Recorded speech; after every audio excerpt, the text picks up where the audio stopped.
Muy buenas noches, señores. La desgracia de los buenos dominicanos que no les gusta interesarse en la política es que están condenados entonces a ser gobernados por malos dominicanos que sí se interesan.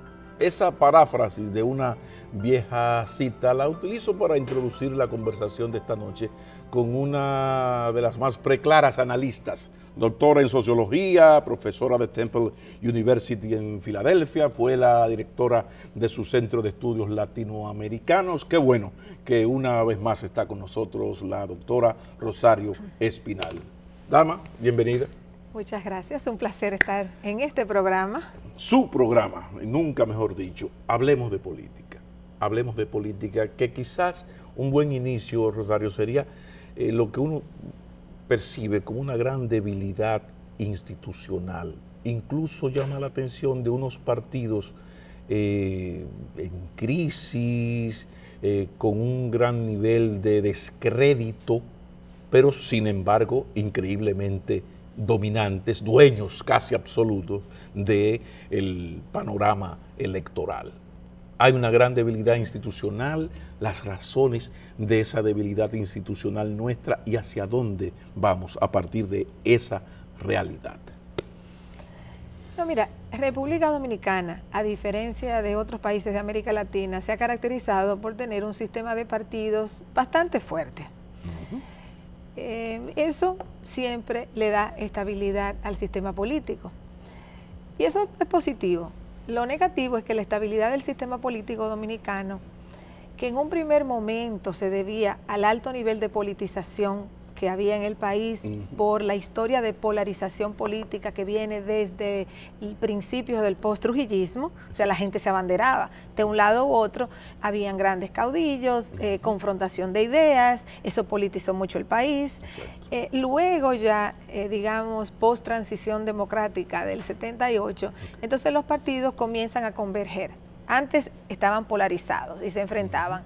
Después del 78 los partidos comienzan a converger porque pierden su norte ideológico. Entonces cada vez ya en el gobierno, todos participando, se parecen más. Un poco lo que siempre hablamos aquí de que el costo de llegar al poder de los partidos revolucionarios o liberadores es dejar de serlo. Exacto. Entonces eso le pasó al PRD, luego le pasó al PLD, le pasó a los partidos minoritarios que se insertaron, que podían tener algún, digamos, legado transformador. Entonces todos los partidos comenzaron a parecerse. Y en lo que se parecieron fue en el clientelismo, en la corrupción, o sea, en llegar al Estado para esos políticos captar dinero inadecuadamente o para distribuir de manera clientelar, es decir, yo te doy para que tú me apoyes, que eso es lo que quiere decir clientelismo. Exacto. Yo te doy algo a cambio de un apoyo. Entonces, en eso todos comenzaron a converger. Al converger, en ese sentido, no quiere decir que todos son exactamente igual, porque no es así. Hay una importante diferencia, hay dos importantes diferencias que se dan entre, digamos, los tres partidos principales que existían en el sistema político dominicano, llámese PLD, PRD y Reformista.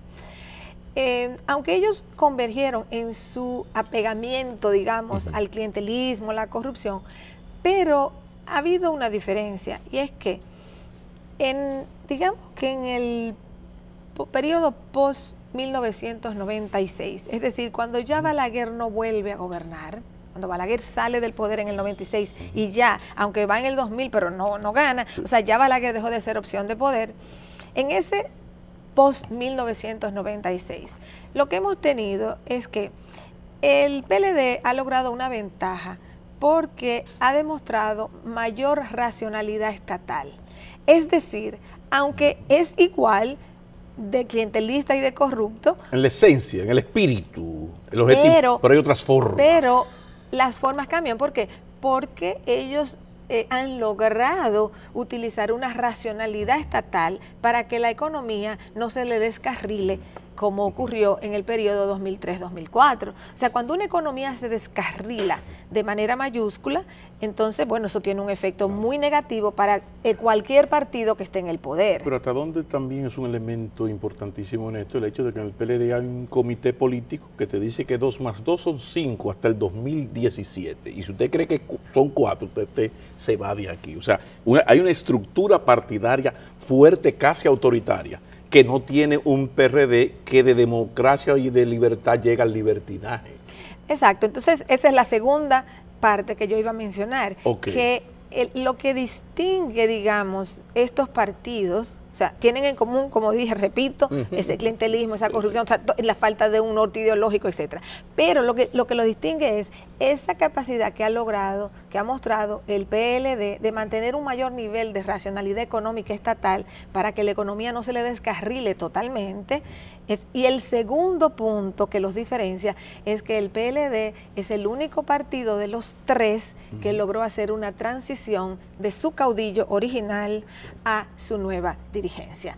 Claro. Eso no lo ha logrado el PRD, ni lo ha logrado el Partido Reformista. Como el PRD ni el Partido Reformista lograron hacer la transición de su caudillo original a estos nuevos políticos ya más jóvenes de otra generación, entonces el PRD y el Partido Reformista se han ido fragmentando. En el Partido Reformista la fragmentación fue más rápida, en parte, porque la masa votante de Balaguer se pasó al PLD. Por un hecho histórico que fue el Frente Patriótico, es decir, Balaguer no dejó sustituto. No, hay que recordar que prefirió a Lionel, entonces, incluso con el candidato peinado de su propio partido. Entonces el sustituto, digamos, que Balaguer dejó fue a Leonel Fernández. Entonces eso facilitó que la masa votante del balaguerismo se pasara a ser leonelista, votara por el PLD, al reformismo perder tan rápidamente, después ya Balaguer muerto en el 2002, entonces lo que tenemos es que el reformismo rápidamente se fue desmembrando y se fue quedando sin base electoral. En el PRD, lo que ha sucedido en parte es similar y en parte no. ¿En qué es similar? En que no ha habido posibilidad en la cúpula dirigencial del PRD de reorganizar ese partido. Pero el PRD sí ha mantenido una base, una masa votante, a diferencia del Partido Reformista.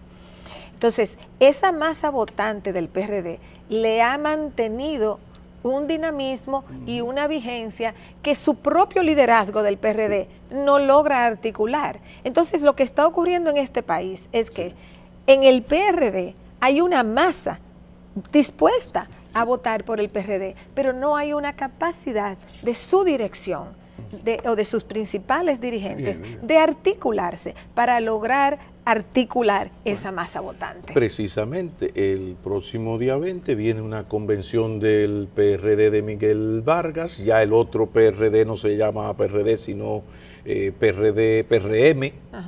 En definitiva, el PRD muy posiblemente selle su división cuando Miguel Vargas gane una presidencia con un padrón hecho a su medida, pero además con un PRM mayoritario que ya está públicamente en una torpeza, que ya hablaremos de eso, en una cosa que se llama la convergencia. Si a esto le sumamos lo que ya has dicho, que es hoy el Partido Reformista o lo que queda de él, entramos a una fase personalmente considero sumamente peligrosa para la democracia dominicana, que es un monopartidismo por razones hasta de estabilidad macroeconómica, porque si usted no es capaz de gobernarse a sí mismo, ¿cómo puede aspirar a gobernar el país? Sí, pero eso deja el país y la democracia dominicana con un solo partido. Yo quiero que después de la pausa tú me desarrolles esto, que a mí personalmente, yo insisto mucho en el tema, me preocupa, porque yo mantengo mi hipótesis de que una democracia con una sola cosa que parezca un partido, no se puede llamar democracia por mucho tiempo y puede ocurrir una vaina fácilmente, Rosario Espinal. Después de la pausa, continuamos esta conversación con nuestra directa invitada de casi siempre que viene al país, la doctora Rosario Espinal. No se vaya muy lejos.